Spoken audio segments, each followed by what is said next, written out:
新婚之夜，我跟老公正准备翻云覆雨时，老公接到了一通电话，随后跟我说要去公司加班。看着老公离去的背影，我知道是小三儿打来的电话。大家好，开始今天的分享之前，希望你能给人间烟火点个订阅，我将会分享更多优质的内容。我跟陈实相识在4年前的一场酒会，那时候我的公司刚起步，有这次机会肯定要跟其他老总们好好喝一杯，但无奈我酒量太差，3杯下肚我就要去卫生间催吐了。刚从卫生间出来，陈实就站在门口，递过来一片布洛芬和温水。陈实在我一脸不解下解释道：“我也经常喝酒，看你的样子就知道去干嘛了。女孩子在这里很辛苦吧？快吃了吧。”刚起步那段时间确实又辛苦又心累，陈实就像是乌云密布下的一束光，立马治愈了我。3个月后我们在一起了，到了今天我们结婚了。结婚原因很简单，4年时间并不短，陈实却能始终如一日地照顾我，让我放心地在他身边做可以撒娇的小女人。出于信任和依赖，公司我也分给了陈实50%的股份。可结婚当晚，他一夜未归。清晨，我从梦中惊醒，梦里是陈实拥着另一个女人站在我的公司里，背后是成千的员工。他告诉我，我现在什么都没有了，要和我离婚。我的背后全是冷汗，从衣柜重新拿了一套衣服，准备洗澡。刚出去就闻到早饭的香味。老婆，你醒啦？陈实手里还端着一份三明治，面前的桌子上早就堆得满满当当，中式西式都有。这是陈实4年来的习惯，每次都会早早的起床，准备好早饭，怕我不吃，中式西式的都会备一份。作为感谢，我也会给他一个甜甜的早安吻。可昨天陈实一夜未归，又有噩梦缠心，根本没有心思再给他什么早安吻了。我今天下午约了朋友去做美容，公司就交给你了。我转身走进卫生间，没有再搭理陈实。等我出来后，桌子上又摆了一大束的玫瑰花，上面还有一张卡片。我挑了挑眉，打开卡片一看，上面写着：“对不起老婆，原谅我。”可新婚之夜就夜不归宿，那是一大束花，说不生气就不生气的。我将卡片扔进垃圾桶，转头又看见陈实手里拿着一款包，是我念了很久的限量版。陈实献宝般递到我的面前：“老婆，这个包包你想要很久了，送给你，不生气了好不好？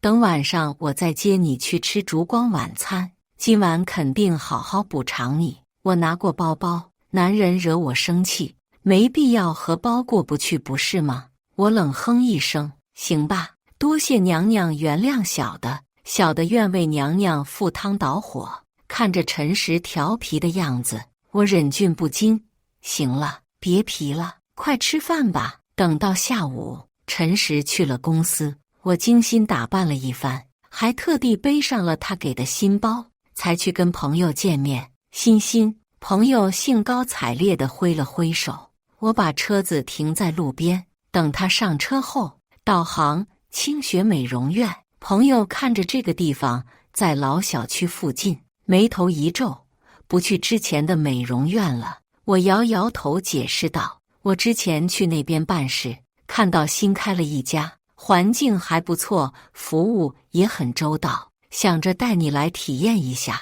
我对美容的要求很高，出入的也都是高档美容院，动辄上百万，效果确实不错。我今年30了，看起来也只像25，因此朋友对我的话深信不疑。那好吧，如果不行，今天可要你买单。朋友说。我笑了笑，本来就是请你来。路上朋友终于注意到了我放在后座的包，哦哟一声，这包不是限量版的吗？我问了几十家代购，都说没货。你是怎么搞到手的？陈实送的，我也不知道他什么时候买的，估计早就定了。我轻描淡写地说道。从后视镜里，我能看到朋友露出艳羡的表情。陈实这人还真不错，不过他的亲戚就不咋地了。朋友撇了撇嘴，那个陈斌最可恶了，在我们朋友圈名声已经臭了。陈斌是陈实的表弟，因为小时候帮助过陈实一家，现在他起来了，就扒着他的身上吸血。陈实是个念旧情的，也就一直照顾着，不想看自己的表弟整日游手好闲，又搞到了我们公司做一个没什么事的小职员。总归是有份能说出口的正经工作，公司也大，养个工资只要3000的闲人不是问题。结婚当天，陈斌喝多了酒，对着伴娘团上下其手。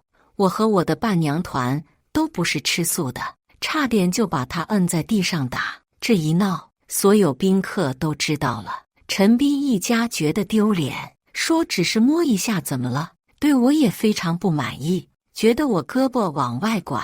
我呵呵一笑，实力摆在这，他们家也只敢动动嘴皮子了。臭了也好，本来就游手好闲，找不到老婆，别妄想从我这里调走我的朋友。我安慰了2句，看着眼前即将到达的目的地，露出笑容。快到了，我把车子停在路边，带着朋友进了店里。不同于外面的破败，里面装得非常精美，还点了一根禅香，闻着就让人心情舒畅。朋友不可思议地瞪大了眼睛，别的都是金玉其外败絮其中，这倒是反着来了，用的护肤品都5000打底呀！我推荐的店还能有错？我得意地扬起了眉毛。话音刚落，就听里面传来了女人娇娇的声音。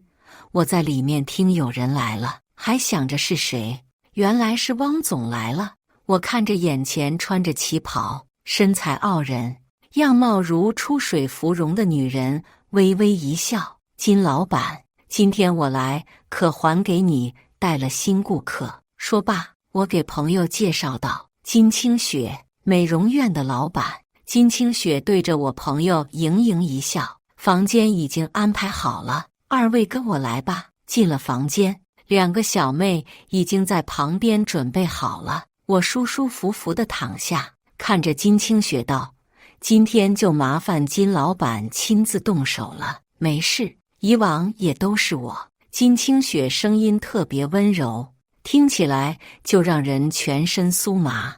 欣欣，你来过很多次了？朋友问道。我嗯了一声，当然，不熟的地方我能带你来吗？朋友嘿嘿一笑。金清雪点完香后缓缓起身，我去拿东西，2位在这稍等一下。待他走后，朋友迫不及待地说：这个老板娘长得也太好看了，声音也好听，我一个女的都要把持不住了，更别说男人了。我挑挑眉，怎么了？里面装修这么好，用的也都是好东西，何必在这里开店？是不是有什么不可告人的服务？朋友大胆猜测，应该没有吧？如果有什么服务，一个大男人往美容院跑不是太明显了？我拍了拍他的肩膀，行了，好好享受就行，管那么多搞什么？朋友叹口气，最近太无聊了，这不是想找点八卦聊聊吗？话音刚落，金清雪推门而入，我看了眼她，朋友立马闭口不言。久等了，金清雪说。我跟金清雪对视一眼，互相撇开了视线。金老板，我之前说的投资的事，你考虑的如何？我问。金清雪柔柔一笑，眉头微皱。抱歉，汪总，我们店是这样就好了。我叹了口气，不满道：你这里用的都是好东西，价格又实惠，我给你钱让你开在闹市区，生意更好，赚的钱更多，干嘛不要？现在已经足够我生活了，再大我也管不住。金清雪说。我看说不动他，耸耸肩膀，只好作罢。等美容做完，结了账，朋友跟我上了车，立马就滔滔不绝：你们刚刚说的话，我可都听见了。他是家财万贯吗？开家小店玩玩的，你的投资都不要，就想在这安家。据我所知，金清雪家好像就在附近，父母也都是普通的工人。我看着朋友八卦的小表情，无奈一笑：你又想哪去了？我在想，金清雪是不是被人包养了？不然她这种价格怎么赚得到钱？都是亏本买卖，哪能坚持到现在？朋友这么说，我却没有再睬他，换了个话题。等会陈实要过来找我去吃晚饭，辛苦你自己打车回去喽。行行行，真是新婚小夫妻就是腻乎。我走了，朋友挥挥手跟我告别。送走朋友后，我坐在驾驶座上刷朋友圈，看见了金清雪发的东西，辛苦了这么久，也要犒劳一下自己。配图是一款包包，巧合的是，居然和陈实送我的包一模一样。如此难得的限量款，朋友门路千千万万都没弄到。金清雪一个普通美容院的老板娘，哪来的门路弄到的包？这是我第一次点开她的朋友圈，往下翻去，竟然能看到2016年的朋友圈。2015年5月20号，她发文感谢有你，配图是只有半张脸的合照，看着她旁边的男人，我的心却一点点沉了下去。那个男人是陈实，我跟他在一起4年，华成辉都认得。金清雪和陈实认识，看样子还是老情人。我的心跳忽然加快，一时心慌，竟然给这条朋友圈点了赞。再刷新，已经变成了3天可见。幸亏在刷新前，我已经截图保存关于包包的朋友圈，朋友也转发给了我。天哪，她居然和你有同款，这个女人肯定不简单，我一定要查查她。我看着朋友的名字时不时变成正在输入中，露出了满意的笑容。其实我知道这个包是谁送的，不是别人，正是陈实。其实在结婚前我已经知道了陈实出轨，多亏了公司的前秘书露西，她怀孕了，陈实把她开除，拉黑一条龙，公司也不让她进了。随着露西肚子慢慢隆起，她知道不能再等了，故而联系上了我，像是报复一般，将陈实的所作所为都说了出来。原来陈实和他有染已经1年有余。在我精心挑选请帖、贺卡、结婚场地时，他们正在宾馆套房里翻云覆雨，而我还以为陈实在公司辛苦劳累。更让我震惊的是，自从我将陈实挖来我的公司，给了50%的股份后，他竟然借着职务之便挪用公款，算下来少说也有几百万了。尤其是在陈斌入职后，用给他发工资的借口，每个月更是几万几万的拿，而财务也跟他串通一气，做了数不清的假账。其实陈实和陈斌是想独吞你的公司，在你忙着结婚无暇顾及公司时，他们把公司老人清了个遍，统统都让他们回家休息了，换了自己的人进来。当时我看见露西发的话，第一是愤怒，第二是失望。我无法相信，在我枕边4年的男人，居然如此蛇蝎心肠。他对我的好都是为了利益。如果是在几年前，我肯定会跟陈实闹得鱼死网破。可现在不同了，在商战中摸滚打爬多年，我早已不是曾经那么脆弱、单纯的人。我知道露西想要什么，给她转了几万块的打胎费和营养费，心里也开始策划自己的计划。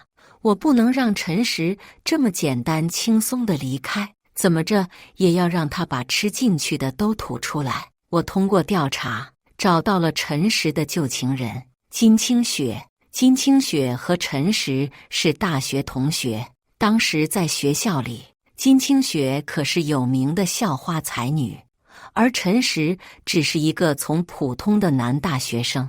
陈实追求成功的招数和我如出一辙，都是在金清雪脆弱的时候提供温暖的帮助。两个人感情非常要好，就在快要谈婚论嫁时，两个人却分手了。我问过陈实为什么会分手，陈实说的很简单，性格不合，和平分手。相处了几年，怎么会因为性格不合分手？这个也是我调查金清雪的理由，我也才得知两个人真实分手的原因。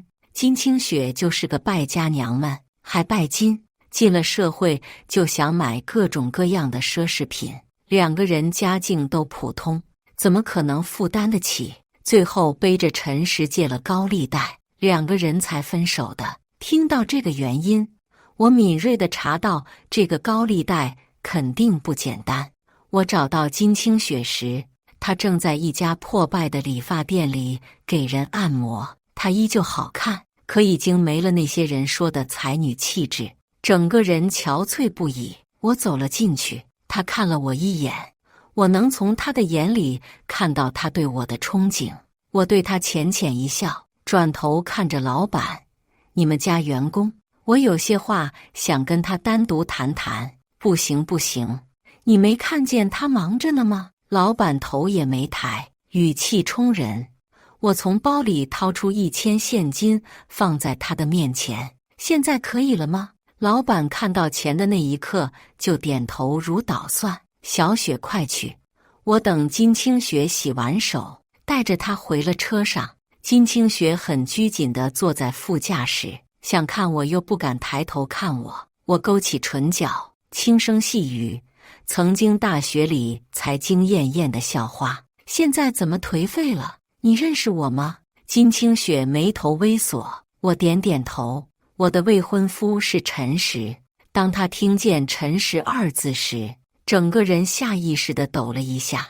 我跟陈实在2016年就分手了，很久没有联系了。金清雪以为我是来找他算账的，慌乱解释道。我眨了下眼睛，我知道，我找你并不是为了这些，我是想帮你还清高利贷。金清雪又是浑身一抖：“你怎么会知道？陈实告诉你的，不是他。你也不用管我从哪得知的，你只需要清楚，你在2016年借下了一笔100万的贷款，可是平台并不靠谱，现在已经利滚利500万了吧？”我又从包里掏出一张银行卡，这里面有200万，只是你帮我的定金，事成以后我还可以再给你300万。金清雪看着那张银行卡，并没有接过，戒备地看着我：“为什么要找我帮你？”我慢悠悠地解释道：“因为我们两个人都有共同的敌人，就是陈实。2016年，他用你的名义借了钱，创办了公司，却直接把你踹了，让你一个人承受高利贷，对吗？”金清雪紧紧地抓着衣角，闭了闭眼。我看她的模样，勾起唇角。其实我知道的并没有这么详细，不过陈实当时启动资金正好是100万，我正巧猜中了。你看陈实现在走上人生巅峰，迎娶白富美，而你还在这里给人按摩，你不生气吗？我趁机还夸了自己一句。金清雪不语。我并不着急，因为我知道金清雪很需要这笔钱，她不会拒绝我。几分钟后，她接过了银行卡。你要我怎么帮你？我要你去勾引陈实。我随便找了个理由，让陈实和金清雪在一个酒会偶遇了。不过此时他们的身份已然不同，陈实是高高在上，人都要尊称一句的陈总，而金清雪却是任人宰割的陪酒女。这个身份自然也是我给她安排的。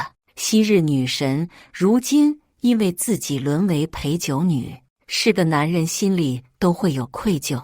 更何况我为了让陈实心软，特地给金清雪打扮了一番，穿的衣服只能凸显出她的瘦弱，精致的妆容中又透露着疲惫和憔悴。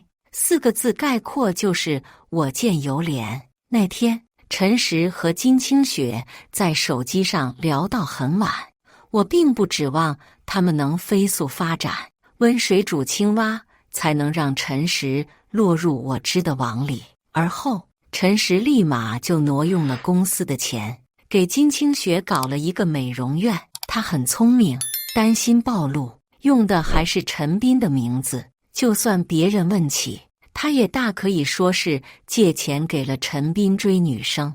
但陈实终是在舒适圈待得太久，丝毫没有怀疑金清雪的出现。一直到昨天结婚，陈实都在跟金清雪保持亲密的联系，而陈实在他身上也花了不少的钱，我每一笔都记得清清楚楚，等事情结束，他都要一笔笔的还给我。终于到了晚上，我故意让金清雪给陈实打了通电话哭诉，让陈实过去陪陪他。这么长时间，陈实一直对金清雪心生愧疚，这一次他不可能再抛下对方。为了万无一失，我还让金清雪穿了一件性感的吊带睡衣，拍了张哭哭的照片勾引她。光是看到金清雪肤如凝脂，就已经忍不住了，更不用说怀疑什么。果然，一整晚未归，清晨才赶回来的。现在我看着手机，冷冷一笑。朋友也是我特意安排的，他是圈子里出了名，喜欢八卦，还是个大嘴巴。婚礼现场陈斌的事就是他传遍了整个朋友圈。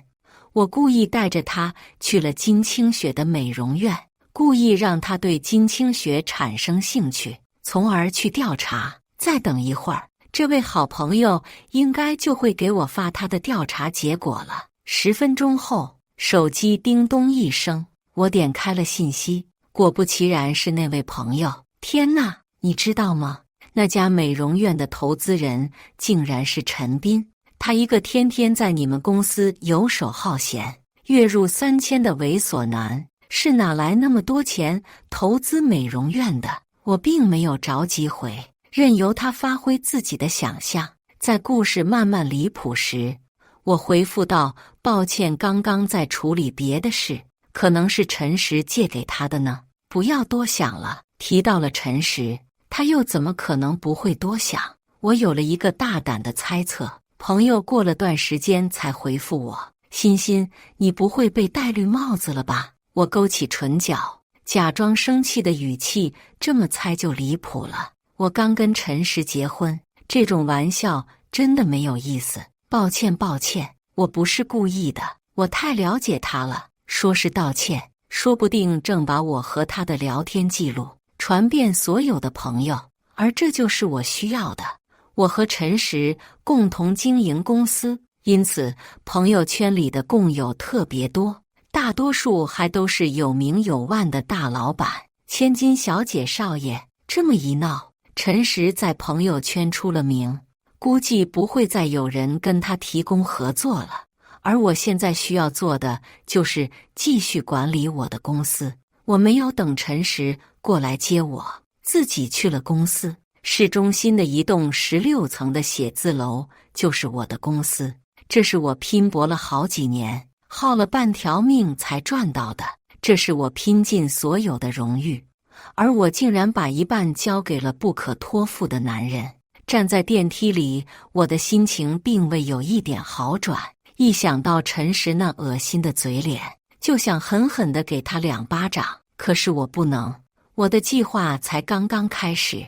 指甲死死地扣进手心，疼痛才让我慢慢冷静下来。等到了顶楼，我走了出去，正巧撞见了陈斌。顶楼是我专门弄出来做的总裁办公室，陈斌怎么会在这里？还不等我说话，陈斌先一步大声喊道：嫂子，你来了呀！我看了眼陈实的办公室，心里了然。为了隐私性，我装的都是能从里面看见外面，外面看不清里面的玻璃。露西被开除，陈实肯定重新找了个好秘书照顾他，现在估计在忙呢。陈斌，你怎么在这？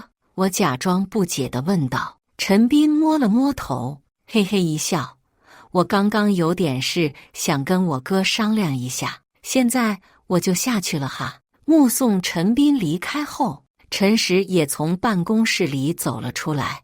我看着他不整齐的衣着，并未拆穿。老婆，你今天怎么来公司了？陈实理了理自己的领带，正经极了。我心里一阵冷笑，表面却还是笑颜如花。美容项目已经结束了，干脆就直接过来找你了。陈实点点头，那你在这等我，我还有一些事情没处理完，等处理完了，我再好好陪你。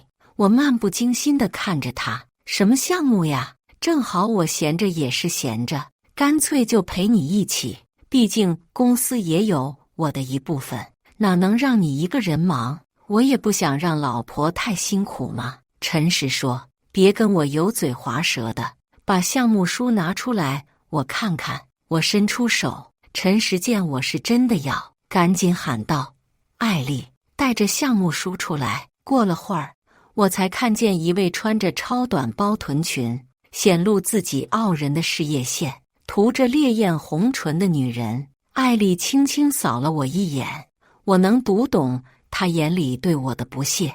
我心中不免有些嘲讽，一个鸡也好意思看不起我。正好我也想重新接手公司项目，而他正好给了我机会。这些文件陈总已经看好了，就差陈总签字了。艾丽说。我点点头，那给我吧。艾丽看了一眼陈实，在得到他的示意后，才递到了我的手里。我看项目书确实没有任何问题，顺手从兜里掏出一支签字笔，写下自己的名字。艾丽一怔，这是需要陈总签字的。我冷冷地看着他，估计也是眼神过于吓人了，他竟然往后退了2步。这个公司是我一手创办起来的，汪鑫这2个字他们认识，也不敢不认识。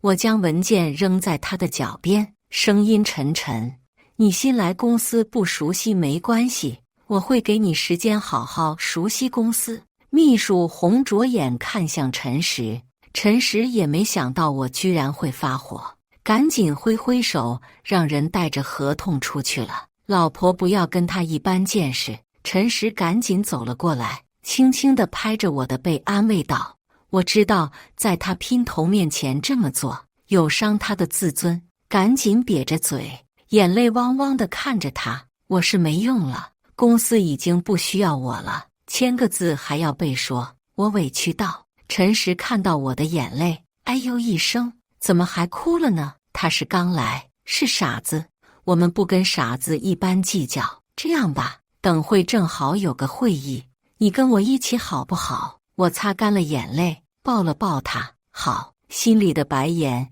已经翻了无数次了。这就是老娘的公司，去参加会议还用得着你说好不好？我简单看了一下会议准备讨论的内容，心里已经有了大概。更主要的核心资料，其实陈实根本没有给我，是去问了小杨才知道的。小杨是我在创办公司就跟着我的得力助手，就算我不在公司了，也有他替我看着。我经常让他去辅佐陈实，因此陈实对他也没有过多的戒心。但陈实不知道，小杨现如今的辅佐都是名正言顺的监视。那天露西跟我说完一切后，我已经让小杨在公司暗中调查证据了。会议上，我看着底下的员工，心里忽然找回了曾经的那份感觉，是成功后的自信和骄傲。我在会议上大放光彩，将陈实比了下去。经过这一次，这些新员工也认识了汪总，知道了这个公司也有我说话的权利。而我要做的远远不止这些。晚上饭店里，我状似无意地提起了清雪美容院，陈实的表情顿时变得有些奇怪。那家店还真是特殊，我说要给他投资，给他做更大的美容院，他还不干。我吃了口菜，惋惜地叹了口气。陈实给我舀了一碗汤。嗨，或许人家志不在此呢，不要操心了，好好做你的美容吧。我点点头，然后又掏出手机，点开了金清雪的朋友圈。而且我感觉我和她还是很有缘分的。你看，我今天刚拿到手的包，就在朋友圈看见她也发了，是同款哦。陈实扫了一眼，他的脸色顿时一白。是吗？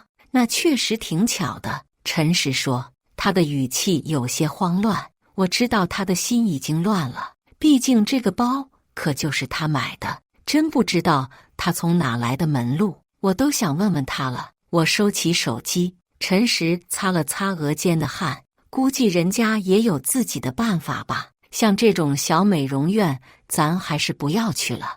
要是把你这张貌美如花的脸弄坏了怎么办？我嗯了一声，并没有给答复。我只是想让陈实心慌意乱，而这顿饭他吃的确实食不知味。过了1个月，我凭借过人的能力和经验，在公司里站稳了脚跟。为了吓一吓陈实，我偶尔还说要去查查账。当然，陈实总会用各种各样的理由劝阻我。不过我在公司对他最大的威胁，就是没办法明目张胆地挪用公款了，股份分红都要等年末才会到账。陈实现在每个月拿着2万多的薪水，还要养几个姘头，我不折磨他，自然有人折磨。因此这段时间的陈实销售憔悴了不少。最后艾丽也走了，不过不是陈实辞退的，而是他自己主动离职。我估计是看陈实掏不出来钱了，拍拍屁股走人了。想到陈实收到艾丽辞职报告的表情，我就忍不住想笑。又过了半个月，陈实的那些姘头们依旧在吸陈实的血，不只是他们，甚至还有陈斌。发工资时，我听见了表兄弟的吵架。陈斌质问陈实为什么工资少了那么多。陈实说现在有我在，他根本不敢再挪用公款，没钱给了。可陈斌不依不饶，非要钱。再怎么念旧情的人，此时也无法忍受吧。陈实跟陈斌一直吵到下班。回家时，我在陈实的脸上隐隐约约还能看见淤青。看着陈实日渐憔悴的脸，再也没了曾经的意气风发，我心中只有无限的快意。老婆，分红能不能提前给我？今天陈实找到了我，可怜巴巴地看着我问道。我看着他，假装不解。怎么了？陈实唉声叹气。还不是陈斌，他想要自己创业，没有启动资金，找我借钱，可是我也没有多少。我假装惊讶。怎么会呢？你每个月都有几万的工资呀，我们也花不了多少，应该攒了不少吧？陈实一顿，我心里笑得合不拢嘴，表面还是要维持镇定。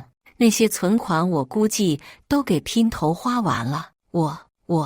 算了。陈实没办法开口向我要钱，因为按照平常，他手里确实应该有不少小金库。如果他跟我说没钱，那我肯定就会怀疑钱都去哪了，而他百口莫辩。而小杨那的调查也快进入了尾声，这代表着我的计划也要收网了。见陈实这段时间属实落魄，金清雪曾问过我会不会心软，我的答案是不会，永远不会。一个惦记我财产、背叛我的男人，对他的心软就是对自己的折磨。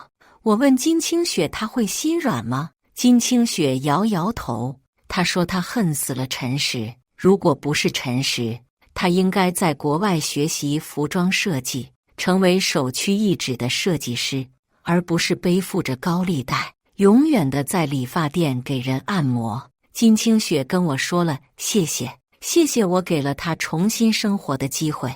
我们两个没有再说话，此时也不需要说什么了，一切尽在不言中。又过了2个月，金清雪给了陈实最后一击。在我的安排下，陈实又撞见了金清雪在做陪酒女，而正好有个老总在对他上下其手。陈实很愤怒，冲过去给了老总一拳，带着金清雪离开了。据金清雪的转述，陈实问他为什么又在做这个。金清雪说美容院一直在赔钱，他已经没有钱还贷款了。说着嘤嘤哭了起来，好不可怜。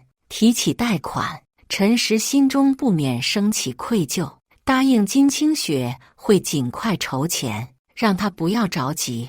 可现在陈实已经没法再挪用公款了，焦急下他去借了贷款，借了整整100万。我猜他想得很美好，先把这100万给金清雪，还能树立自己高大的形象，又可以等年底分红还了这笔贷款。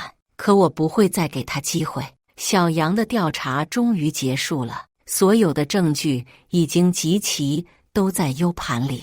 陈实作为瓮中的鳖，我现在轻轻一动手，他只有死路一条。我先是说自己要出差，实际上是带着行李回了娘家。我跟父母说了陈实的所作所为和自己的计划。父母从小就爱我，不忍让我吃一点委屈，此时也是跟我统一战线。而公司里有小杨给我看着，陈实也没有机会做什么手脚。我静静在家里等了7天，今天是我跟陈实结婚3个月纪念日，在这一天结束一切，也算是我莫名的仪式感。我给陈实打了电话，对方依旧热情。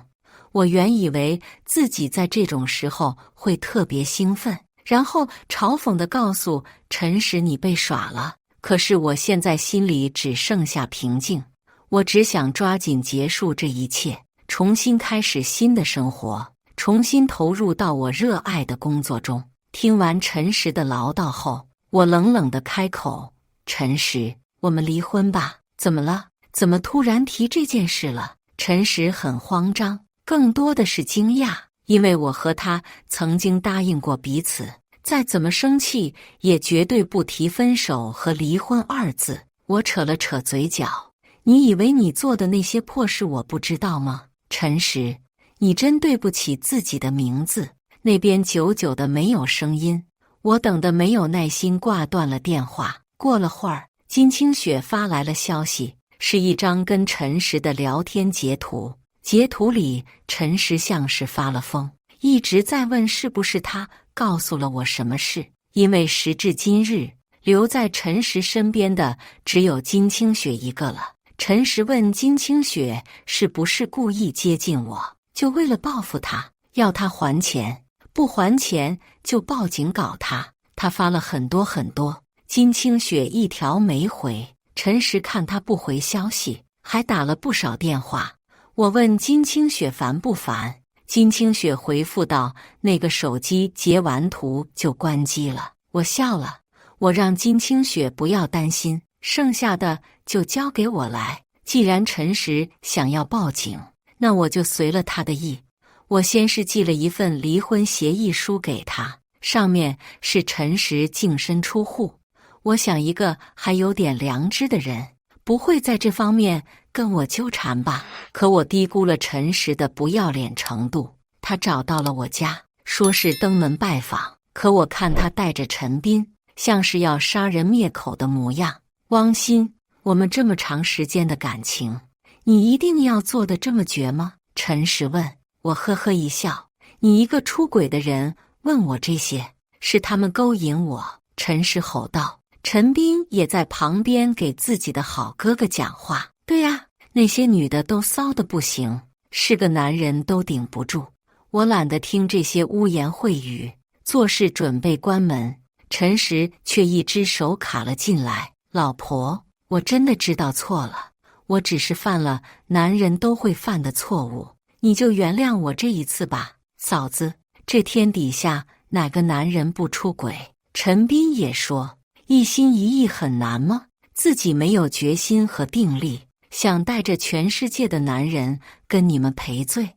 我听到这话怒极反笑，只觉得这两个人不愧是一家人，真是恶心到一块去了。见陈斌这么忠心耿耿，估计陈实也答应了他不少好处，那我不如就拆散了这对要好的表兄弟。还有，陈斌，你不知道吗？你的好表哥用你的身份信息借了100万的高利贷，这也是我最近才调查到的事情。本以为陈实是自己借了100万给金清雪，可没想到他居然做得这么绝，用陈斌的信息。此话一出，陈斌面色一沉，难怪我一直接到催债的电话。表哥，你这么做就不道德了吧？我之前给你们那么多钱，这个时候帮我一下有什么问题？陈实见自己被拆穿，干脆也不隐瞒了。我懒得听他们吵架，一抬脚把陈实踹了出去，他结结实实的在地上摔了个狗吃屎。趁这个机会，陈斌摁着他在地上打，我不想看这血腥的一幕，关上了门，又担心真的闹出人命，出于好心给警察叔叔打了电话。10分钟后，陈实和陈斌都被警方带走调查，而我在这时贴心地递上了早已准备好的 U 盘。我想着，如果陈实二话不说签了离婚协议，我大可以饶他牢狱之灾。可陈实不依不饶，就不要怪我事情做绝。陈实做的破烂事，在朋友的添油加醋下也传遍了整个圈子，再加上我一点点的推波助澜，现在他们都知道陈实是个喜欢挪用公款、用他人身份信息借贷，还3心2意的渣男烂人了。没有人会再帮助陈实，毕竟他们可不想帮一个养不熟、只会背后使绊子的祸害。最终，陈实和财务都因为挪用公款、泄露公司机密文件被我告上法庭，当狼入狱，估计没个3年5载，他是出不来了。而他没有钱偿还法院判下的费用，家都被抄了个精光，全部都赔给了我。陈斌也不好过，虽然贷款不是他借的，可用的是他的名字，日日夜夜都有人守着他，让他还钱。公司里陈实的人我也统统赶走了，把老员工请了回来。在大家的努力下，陈实败掉的金钱也都赚了回来。为了感谢金清雪，我们家也愿意给他出国留学的机会和费用。